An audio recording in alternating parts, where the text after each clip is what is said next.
L'architecture d'entreprise. Première question qui se pose, à quoi sert l'architecture d'entreprise?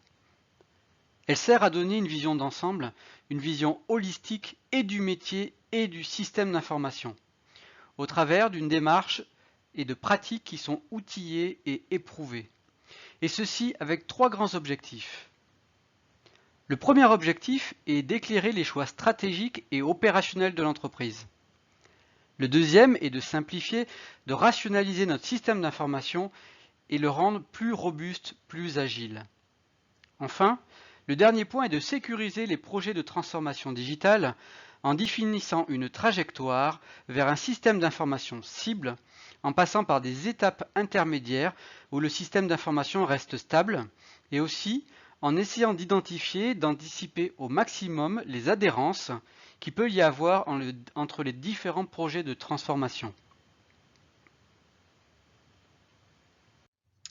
Alors la question, qui fait de l'architecture d'entreprise?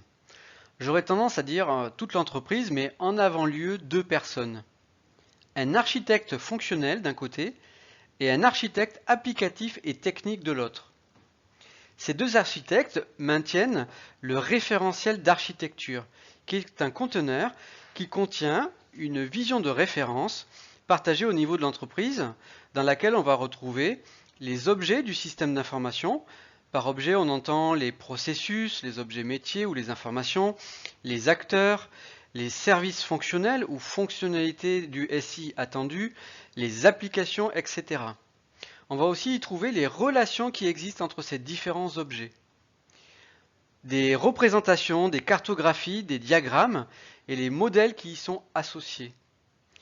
Ce référentiel d'architecture va nous permettre de nous assurer d'une meilleure maîtrise du système d'information et de ses évolutions d'un point de vue métier, d'un point de vue fonctionnel, d'un point de vue applicatif et potentiellement d'un point de vue technique. Il va contribuer à garantir un meilleur alignement entre les besoins métiers et les applications qu'on met en œuvre pour y répondre. Enfin, il va être mis à disposition des projets pour répondre à certains de leurs besoins. Donc si on revient sur le rôle d'architecte fonctionnel, il est avant tout un animateur qui crée du lien entre les différentes parties prenantes de l'entreprise. Il va modéliser, représenter et communiquer autour des couches métiers et fonctionnelles.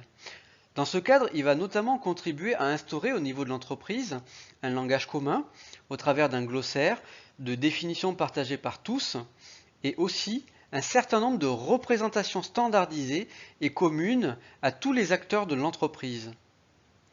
Si on rentre un peu plus dans les détails, dans la couche métier, on va venir modéliser les macro-processus, les processus, les activités des corps modèles des différents métiers de l'entreprise. On va aussi identifier et définir les objets métiers manipulés dans les processus. Les objets métiers sont une notion conceptuelle, comme par exemple une commande ou une livraison. Dans cette couche métier, nous décrivons aussi les processus organisationnels, qui sont du coup beaucoup moins stables que le corps modèle, puisqu'il va prendre en compte les notions d'organisation, d'acteurs métiers, d'opération, qui peut varier d'un périmètre organisationnel à un autre. Une fois que nous aurons décrit cette couche métier, nous allons en déduire des besoins en fonctionnalité attendue du système d'information.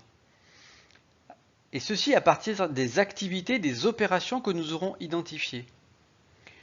Nous allons les organiser en blocs fonctionnels, inspirés notamment par les objets métiers.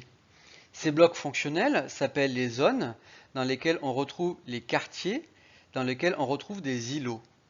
Cette représentation-là s'appelle le plan d'occupation des sols. D'un autre côté, on a notre architecte applicatif et technique, qui va documenter la couche applicative et aussi potentiellement la couche technique.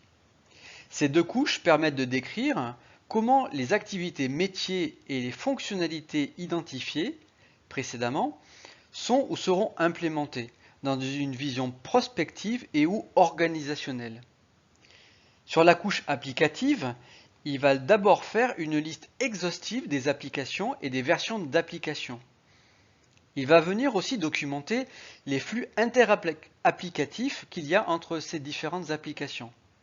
La couche applicative doit également permettre de décrire ce qu'on appelle l'état de déploiement des versions d'applications et des flux interapplicatifs déployés à un instant T sur les différents périmètres organisationnels. Nos deux architectes vont donc se retrouver autour de la couche applicative. L'architecte fonctionnel va venir avec sa vision métier, de laquelle il aura déduit des besoins fonctionnels qu'on aura organisés en blocs fonctionnels. D'un autre côté, l'architecte applicatif et technique aura notamment listé les applications. L'exercice consiste à projeter les applications dans les blocs fonctionnels pour voir comment est implémentée la réponse aux besoins métiers.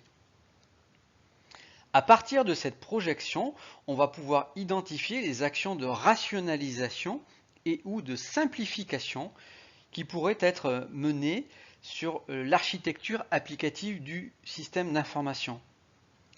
La finalité de ces actions de rationalisation, appelées aussi actions d'urbanisation, est de rendre le système d'information plus agile en obtenant une plus grande modularité ou indépendance des applications.